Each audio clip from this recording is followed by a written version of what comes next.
धुरंधर वृत्त न्यूज, प्रत्येक बातमी जनसामान्यांपर्यंत।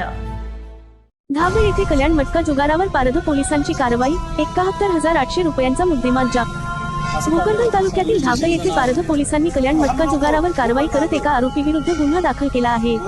पोलिसांनी दिलेल्या माहितीनुसार दिनांक 5 जून 2026 रोजी सायंकाळी धाबे येथील बालाजी मार्केट रोड परिसरात ही कारवाई करण्यात आली। या प्रकरणी बाळासाहेब उर्फ बाळू श्रीराम जाधव वय 55 राहणार धाबड तालुका भोकरदन यांच्याविरुद्ध महाराष्ट्र जुगार कायद्याच्या कलम 12 अंतर्गत गुन्हा क्रमांक 171/2026 दाखल करण्यात आला आहे।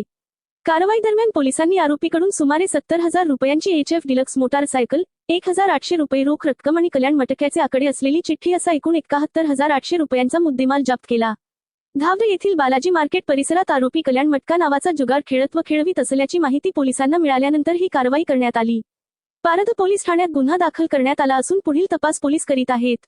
अवैध जुगार व्यवसायावर पोलिसांनी सुरू केलेल्या या कारवाईमुळे परिसरात चर्चा रंगली असून अशा प्रकारच्या बेकायदेशीर धंद्यांवर आणखी कठोर कारवाई होण्याची अपेक्षा नागरिकांकडून व्यक्त केली जात आहे।